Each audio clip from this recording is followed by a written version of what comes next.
2,2 fue la inflación del mes de enero y Javier Milei, igual que el ministro de Economía Toto Caputo, celebró el dato. No solo eso, sino que el presidente afirmó ser el mejor gobierno de la historia. Vamos a ver cómo está en términos de imagen comenzando el segundo año de gestión. Estamos con Pablo Roma, él es analista político y, bueno, vamos a analizar un poco, ¿no? Cómo está la imagen de Javier Milei y la gestión de gobierno. ¿Qué tal? Muchas gracias por la invitación. Bueno, el dato de inflación para el gobierno es un dato muy importante. Creo que el gobierno, como vos marcabas, ¿no? El gobierno lo realza el dato y se realza a sí mismo, porque evidentemente la inflación era un tema que el año pasado y en el gobierno anterior estaba muy presente como una de las principales problemáticas y gran parte del electorado que confió en Milei confió para que Milei pueda bajar la inflación y creo que eso es un punto a favor del gobierno. Después hay una discusión respecto a si el índice mide realmente lo que es la situación de los precios en Argentina. La inflación de la ciudad de Buenos Aires dio un poquito más arriba. Entonces ahí hay como también una discusión, pero en términos generales para el gobierno es muy importante ese número y además creo que políticamente para el gobierno es importante, no solo estadísticamente, sino políticamente, porque gran parte de la estructuración de la gestión del gobierno se basa en ese principio. Y el discurso, ¿no? Sigue encomendándose bajo la gestión económica. Sí, si bien venimos de unas semanitas donde se discutió y se puso muy sobre la mesa la batalla cultural, donde al gobierno le cuesta meter esa discusión, digamos, y que esa discusión prenda en los sectores mayoritarios de la sociedad, sí creo que la cuestión económica hace que, bueno, que muchos sectores entiendan que, bueno, que a pesar de este sacrificio que se está haciendo, de que la situación económica no es buena, hay una esperanza, hay un camino y que puede llegar ese momento de prosperidad económica en algún momento. La batalla cultural, mencionabas recién, fue incluso otro de los temas de campaña para el presidente Milei y pareciera que una vez sacando el tema de la inflación del primer plano, intentan ponerlo también dentro de la agenda. Sí, yo creo que ahí hay una relación entre los dos elementos, ¿no? La batalla cultural también tiene digamos, no un contenido económico, pero sí aporta a la discusión económica, básicamente porque Milei viene a discutir el rol del Estado, viene a discutir un Estado que intervenga, que compense a distintos sectores sociales, ¿no? La idea de la injusticia social que plantea el gobierno como contraposición a la idea de la justicia social, donde el Estado tiene un rol muy importante en esa conceptualización. Entonces me parece que ahí la batalla cultural tiene. Ahora, después Milei incorpora una cantidad de cosas a la batalla cultural que me parece que, bueno, le cuesta más, como decía, que eso enganche en los sectores mayoritarios, sí, y al mismo tiempo con cuestiones que uno podría decir van muy al margen, ¿no? Van muy al margen de lo que es la gran mayoría de los casos, digamos, ¿no? Porque su posición respecto a los homosexuales, a los gays y el vínculo con la pedofilia es una cuestión que va muy al margen, digamos, ¿no? Muy al margen, y creo que eso hace que también de alguna manera ese discurso no tenga anclaje social. Bueno, lo que marcan algunas consultoras es que incluso aquellas que dan una buena imagen del presidente Javier Milei muestra que una parte del electorado no está del todo de acuerdo con ese discurso. Sí, yo creo que, a ver, hay que mirar distintas cuestiones. Por un lado, no quiere decir que la sociedad se haya vuelto libertaria o anarcocapitalista y que asuma la ideología del presidente tal cual el presidente la expone. La sociedad votó una salida de la crisis, ¿no? Y Milei planteó una salida de la crisis, una salida distinta. Un sector importante de la sociedad confió en que esa salida podría funcionar. Ahora, toda la doctrina de Milei no termina de ser mayoritario, y todo aquel que votó a Milei no abraza la doctrina Milei. Entonces, por eso vemos que hay tensiones, hay contradicciones, porque hay sectores que han votado a Milei que entienden que es importante que el Estado compense, que los ricos paguen más impuestos. O sea, para Milei eso sería, bueno, esto, ¿no? Por eso inadmisible, ¿no? Claro. La suba de impuestos a los empresarios pareciera como algo que no está dentro de su espectro. Los empresarios son los héroes de su Depende, ¿no? económico. Depende ahí la cuestión económica. Ahora, son héroes aquellos que están de acuerdo con él. Los que no están de acuerdo con él pasan al Claro. otro bando, digamos, ¿no? Vos decías recién, ¿no?, que el electorado votó una salida de la crisis y un poco se salió de esa crisis, ¿no?, con este fantasma incluso de una inflación tan alta, de esta dispersión de precios y todas esas cuestiones que cambiaban la cotidianeidad de los argentinos. ¿Es suficiente la salida de la crisis para sostener el electorado, esa base que hoy tiene Javier Milei? El punto más fuerte es que la inflación lo que generaba para mucha gente era una desorganización de su vida, digamos, ¿no? La idea del desorden, del caos inflacionario, de alguna manera la imposibilidad de planificar. Milei vino a resolver ese problema, bajó la inflación, ahora la bajó con un costo muy grande, que es primero un ajuste muy fuerte, una apropiación de ingresos muy grande y una caída de la actividad y del consumo, ¿no? Entonces, hoy cuando uno mira que sectores de la industria empiezan a suspender trabajadores porque cae su actividad, cuando empieza a haber despidos, entonces uno empieza a decir, bueno, está bien, ¿y esta inflación me sirve si no tengo trabajo? Si estoy suspendido, si mi salario me suspenden y me pagan el 75% de mi sueldo. Claro. Entonces, uno diría, bueno, hay problemas económicos. No es que la solución ya está planteada y esto es un círculo virtuoso económico donde todos estamos mejor. Hay muchos sectores que están peor. ¿Y por qué no se ve eso en la calle, no? Porque incluso es en parte lo que le reclamaban a la CGT, en qué mesa de negociación se sientan y con qué temas, que eso no se traduce necesariamente en gente en la calle, ¿no? Como sí le ha pasado incluso a la gestión anterior, mucho más afín a esa ideología, tal vez. Mira, para mí hay como distintas cuestiones. Uno, que hay una crisis de autoridad de la oposición, ya sea sindical, social, política. No es solamente un problema de representación, sino es un problema de autoridad. Es decir, bueno, si yo convoco una movilización, ¿quién confía en mí para ir? Digamos, claro. ¿no? Y segundo, porque me parece que en esto de las tensiones, en la sociedad hay una tensión que se va entre dos términos que es un poco elástica, que es la idea del sacrificio y la idea de la esperanza, ¿no? Entonces, esa relación, mucha gente entiende que la situación económica es mala, que no está bien, pero que tiene esperanza. Y eso es elástico, se va estirando, no hay un punto de quiebre todavía de esa relación. Y yo creo que un poco la respuesta a la pregunta tiene que ver con eso, porque todavía hay un sector de la sociedad que, aunque reconozca que está mal, todavía sigue teniendo esperanzas y expectativas. Mencionabas a la oposición. Uno dice oposición y piensa hoy en día, ¿no?, en el peronismo, en el kirchnerismo. Se entiende que incluso parte del radicalismo, incluso del PRO, quedaron muy acoplados, ¿no?, a la Libertad Avanza. Pero el peronismo sigue ahí intentando sobrevivir y, como decías eso, buscando como la voz autorizada en el contexto. ¿Qué pasa y qué puede pasar este año también? Y es un año muy difícil para el peronismo. Viene de un proceso de fragmentación, ¿no?, y de disputa interna, que eso también lo condiciona y le dificulta la posibilidad de poder construir una oposición clara al gobierno. Es decir, la oposición está, en el plano discursivo está, el problema es el diálogo con el sector que el peronismo ha representado históricamente, digamos, ¿no? Que ese diálogo es un diálogo hoy mucho más cortado, ¿no? Como vos decías, encontrar esa voz. Encontrar esa voz implica un reconocimiento de esa voz en el otro. Y hoy ese reconocimiento de la voz tiene muchas más interferencias, tiene mucho más ruidos.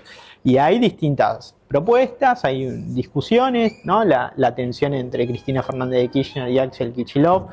Yo creo que se juega más en terceras, cuartas líneas, ¿no? Y segundas líneas también, donde ahí, bueno, se discute más fuerte que por arriba, digamos, ¿no? Pero evidentemente hay una tensión, que esa tensión viene de una cuestión, desde mi punto de vista, muy puntual, pero que tiene mucha incidencia, que es quien termina firmando y decidiendo las listas, ¿no? Como sucedió en las elecciones pasadas, sobre todo la última, y ahí en la provincia de Buenos Aires hay mucho lío, ¿no? ¿La interna peronista se define en lo que pasa entre Cristina y Axel?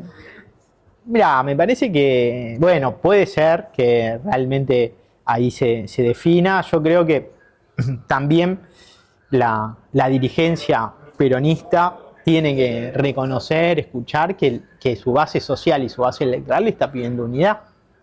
No le está pidiendo una disputa para ver quién es el que dirige, no le está pidiendo una disputa para ver quién tiene el poder. Lo que le está pidiendo es una unidad, porque si bien hay un sector importante que apoya a Milei, hay también un sector importante que es opositor al gobierno y ronda también el 40% del electorado, de la sociedad, como querramos decirle.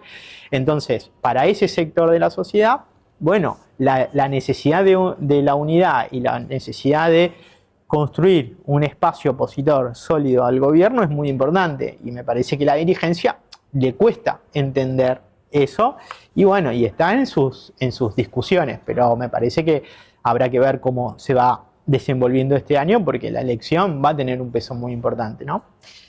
Provincia de Buenos Aires, ¿no? El territorio hoy de Axel Kicillof es donde Javier Milei dijo que hay que dar la madre de todas las batallas, ¿no? Es el distrito además que significa el mayor porcentaje del padrón electoral. ¿Cómo ves ahí, no? También, incluso, bueno, figuras como las de Espert, que se lo va posicionando, incluso públicamente, con sus declaraciones también, que se endurecen en torno a uno de los temas más preocupantes, ¿no? En el conurbano y en toda la provincia de Buenos Aires, que es el de la inseguridad. Sí, la provincia de Buenos Aires es una provincia muy importante, por todas sus significaciones, ¿no? Su significación económica, su significación política y su significación social. Para el gobierno y en su batalla cultural, ideológica, esta idea, entre comillas lo digo, ¿no?, de liquidar al kirchnerismo es muy importante. El gobierno tiene y es eso. En provincia de Buenos Aires. Y es en la provincia de Buenos Claro. Aires porque es el bastión opositor al gobierno, donde el kirchnerismo, el peronismo tiene mayor nivel de ascendencia, digamos, ¿no? Lo vimos en la elección anterior. En el interior y en el sur al gobierno le fue muy bien y en la provincia no. Y ahí es donde, bueno, creo que para el gobierno hacer una elección importante en la provincia de Buenos Aires creo que es fundamental. Después habrá que ver cuáles son las estrategias, digamos, si la estrategia es llevar de candidato a Espert, bueno, puede ser. Sí. Si la estrategia es polarizar con Cristina Fernández de Kirchner, también, bueno, habrá que ver qué pasa. Si la estrategia es polarizar con Kicillof, eso no queda claro. También va a depender de la decisión del gobernador respecto a cómo sean las reglas electorales, si va a desdoblar, y si se desdobla, si es antes de la elección nacional o posterior a la elección nacional. Yo creo que un poco por cómo el gobierno construye el discurso político, me parece que el peronismo necesita ir a un proceso de unidad, de síntesis hacia la unidad. Bueno, después habrá que ver.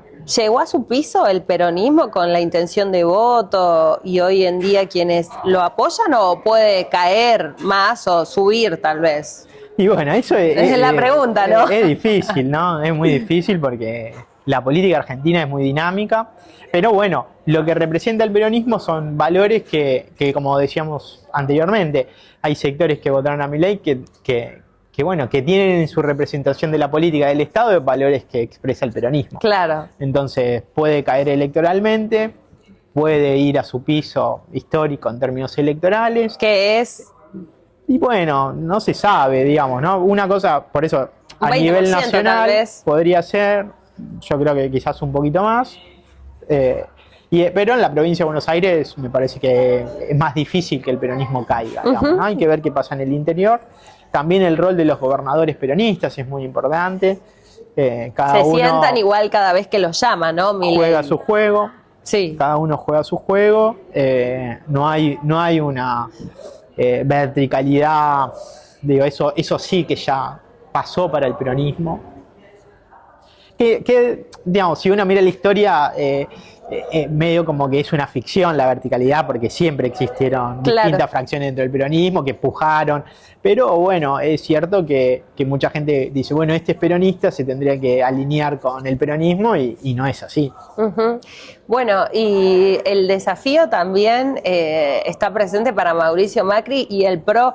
Hoy en día, incluso en la intención de voto de cara a las legislativas, pocas consultoras los ubican por encima del 10%, ¿no? Y ahí la pregunta es, ¿qué van a hacer? Porque muy rápido, además, lo que se reconfiguró el mapa político general.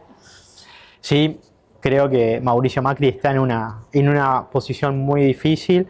Nosotros el año pasado veníamos, un poco planteando una imagen, ¿no? Como que Macri navega entre dos corrientes. Una corriente que lo acerca al gobierno, porque también Macri entiende que lo que está haciendo Milei es lo que él podría haber hecho, ¿no?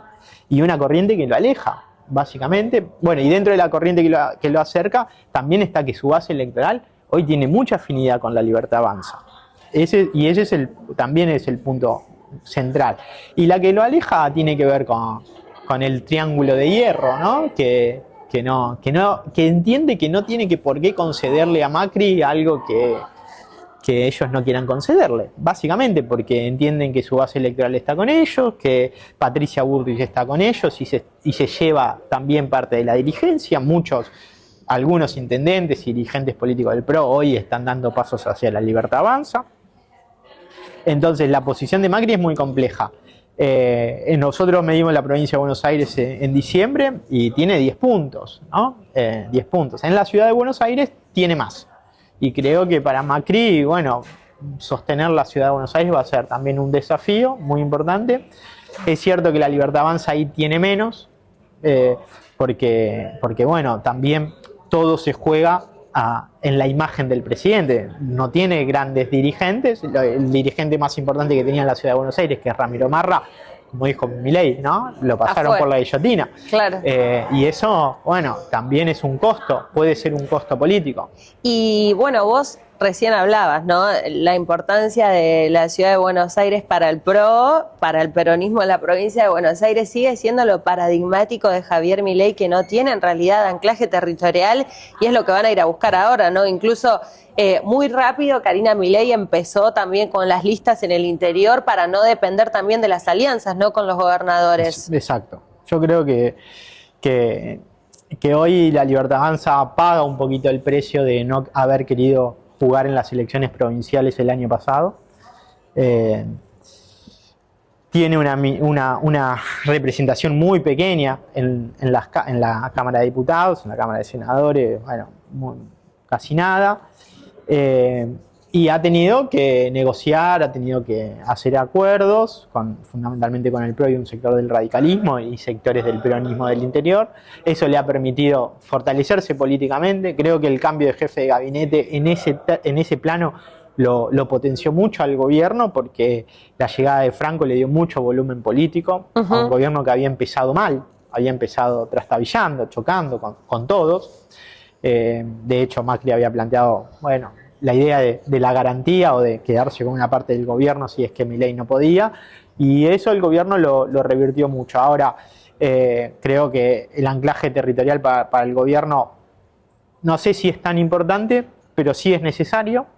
El gobierno se maneja muy por arriba, muy por redes, tiene otra lógica de construcción, pero lo necesita, y hemos visto en estos días de este año que el gobierno hizo un viraje casi electoralista, digamos, ¿no? No quiere perder ni un voto y quiere tratar de conseguir eso, todos los votos que pueda, de todas las formas. De hecho, ahí el funcionario del ANSES planteó la suba de de la edad jubilatoria y lo echaron, digamos, ¿no? Entonces, ahí hay una cuestión que Milei no quiere perder ni un voto.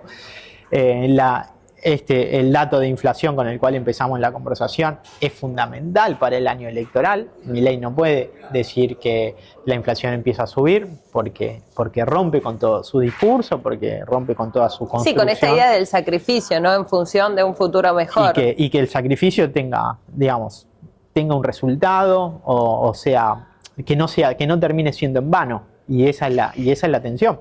Muchos también se preguntan qué va a pasar en este año con esta rigurosidad con el tema del superávit fiscal, las partidas presupuestarias y los planes platita, ¿no? Que se inyectan generalmente en años electorales, a ver si realmente va a poder sostener, ¿no?, esa rigurosidad. Si bien en un año donde la Libertad Avanza no tiene nada para perder en cuanto al Congreso, sí tiene mucho para ganar y para, por ejemplo, no debilitar al PRO y quedarse también con esa base, hacerla propia directamente. Sí, a ver, en términos económicos, yo soy sociólogo, no soy economista.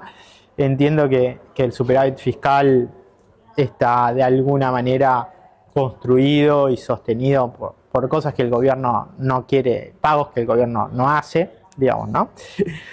Y al mismo tiempo esta idea del plan platita que se discutió mucho el año pasado con Massa, hoy uno podría decir, bueno, con este tipo de dólar, ¿no?, genera una ficción económica que le puede costar caro, porque la presión devaluatoria hoy es grande y puede ser cada vez más grande.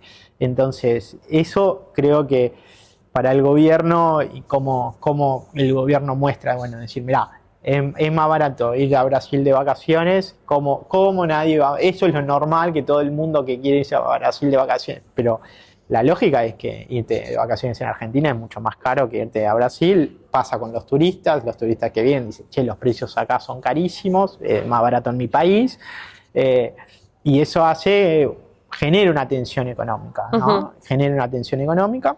No se permiten críticas igual, ¿no? Ese es el factor común en todos los frentes del gobierno. No se permiten críticas. Bueno, el mejor ministro de la historia para Milei, Domingo Cavallo, pasó a ser un impresentable, un chantón, porque dijo, bueno, acá hay que hacer otra cosa, hay que devaluar, hay que retocar. Bueno, no se admiten críticas. Y después, bueno, yo creo que en términos legislativos, como vos decís, el gobierno tiene todo para ganar, en términos de cantidad de bancas. Ahora, también me parece que el gobierno se juega a lograr la mayoría propia. Porque si no logra la mayoría propia, aunque tenga muchas bancas, va a tener que seguir negociando. ¿Ese es el mayor desafío para este año? Yo creo que sí. Yo creo que el gobierno juega a poder obtener esa mayoría propia. Digamos, va a tener un buen resultado electoral y va a tener una gran cantidad de legisladores, ¿no? Ahora, el problema es si logra la mayoría propia o no, porque eso le va a permitir, bueno, no tener que negociar con otras fuerzas y pasar todo lo que el gobierno quiere pasar, que hasta ahora, bueno, lo ha logrado, pero con mucha discusión, concediendo cosas, relegando otros temas, y me parece que ahí se va a jugar gran parte también del desafío del gobierno y también de la política económica del gobierno. Claro, y va a ser eso también un desafío para las otras fuerzas, ¿no? Porque si con este nivel de representación muchas veces no se sientan a acordar, ¿qué va a pasar si cambia también esa base? No, directamente no les atienden el teléfono. No, aparte ya hemos visto que este gobierno políticamente trabaja con un concepto que es el concepto de disciplinamiento. Y el gobierno viene a disciplinar al conjunto de la sociedad, viene a disciplinar a los trabajadores, a los empresarios, viene a disciplinar ahí a los políticos, a los opositores y a los que no son opositores. Ya hemos visto cómo funciona el gobierno. Imagínate con mayoría propia, donde, bueno, todo este proceso, el DNU que se discutió con los no sé cuántos, 300 capítulos, bueno, puede ser que el gobierno quiera pasar todo. El problema, como siempre, ¿no? Se juega por arriba y por abajo. Si la sociedad va a estar dispuesta a aceptar ese nivel de transformación y ese nivel de disciplinamiento. Y por eso también para las fuerzas opositoras también es un desafío y sobre todo para el peronismo, porque si el peronismo va en este proceso de fragmentación, insiste con las disputas internas y no entiende que se juegan otras cosas y que necesita para afrontar ese otro juego, esa otra cancha en la que le propone Milei ir en un proceso de unidad, bueno, puede ser una situación difícil, ¿no? ¿Cómo ves a Milei como fenómeno barrial, ¿no? Con esta representación que él da incluso en otros países y cómo busca posicionarse? Ha llamado mucho la atención también, eso hay que decirlo, ¿no? Medios de todo el mundo siempre siguen de cerca, bueno, no solo a él, sino incluso a otros funcionarios como Sturzenegger, y los miran sorprendidos porque también ven los números en parte del apoyo que todavía sostiene por encima, ¿no?, del promedio de otros gobiernos como el de Cristina, ni hablar el de Alberto Fernández y también el de Macri. Sí, yo creo que Milei ha podido construir esa imagen de líder global, ¿no? Esto que ellos llaman, bueno, un poco irónicamente, ¿no? Fenómeno barrial. Para Milei me parece que es muy importante. Personalmente me parece que es muy importante, me parece que ahí se juega algo de su subjetividad, ¿no? De un reconocimiento a algo que internamente él busca, ¿no? Ahora, después hay situaciones que son complejas, son delicadas, digamos, ¿no? A la Argentina, ¿qué le sirve eso? A Milei le sirve de mucho, a la Argentina habrá que ver si realmente le sirve. Todo este esfuerzo que Milei está haciendo en su vínculo con Estados Unidos y con Trump, bueno, pareciera que tampoco es que tiene una fluidez tan, al menos como el gobierno o Milei espera que sea, digamos, ¿no? Trump le puso aranceles al aluminio, al acero, sin importar el vínculo con Milei. Milei esperaba que gane Trump para que le habilite dólares, digo, a través del Fondo Monetario Internacional. El Tratado de Libre Comercio. Bueno, el Tratado de Libre Comercio que está buscando. Ganó Trump, asumió Trump y no llega. La discusión con el Fondo Monetario Internacional se hace un poquito más enredada, más difícil. Hay nerviosismo en el gobierno. Ahora, Milei va a las conferencias de la extrema derecha y es un líder de la extrema derecha. Uh-huh. Bueno, eso es así. Pero bueno, yo qué sé, después uno lo ve, por ejemplo, la asunción de Trump y bueno, es raro ver un presidente así tan maquillado en ese rol. No, uno a veces espera otra cosa, pero me parece que Milei todavía tiene el margen de esto que decíamos recién, ¿no? De que todavía hay expectativas de que se pueda resolver la situación económica y eso pase a segundo o tercer plano. Y con el dato de inflación, ¿no?, por delante siempre. ¿Le ves similitudes a Milei con Carlos Menem?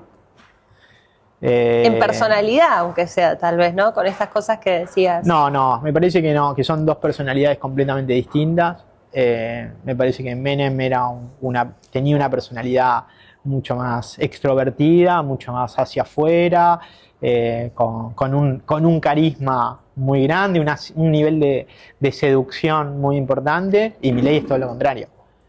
Milei es todo lo contrario, es alguien muy para adentro, que está muy ensimismado, que le cuesta mucho tener carisma, que se enfrenta con cualquiera sin importar y sin medir cuál es el rango del enfrentamiento. Que tiene una actitud muy agresiva, su discurso es muy agresivo, tanto en redes como y Menem nada que ver, o sea, todo el mundo que lo conocía a Menem se iba y decía que terminaba medio seducido, encantado por Menem, y con Milei, viste, no es así. Antes de despedirte, un párrafo sobre Karina Milei, ¿cómo la ves también dentro de la gestión? Bueno, un peso muy importante en el gobierno, me parece que es una persona que toma muchas decisiones. Después habrá que ver si esas decisiones son positivas o no para el gobierno, pero la veo con un peso muy importante y con un peso creciente. Yo creo que ahí en términos políticos el rol de Francos es mucho más importante, pero en términos de la capacidad de decisión, creo que Karina Milei es central y ya lo ha dicho Milei, digamos, ¿no? Tiene la lapicera. Es el jefe, tiene la lapicera, tiene la guillotina y si te tiene que pasar por la guillotina, te pasa. Pablo, gracias. Gracias a vos.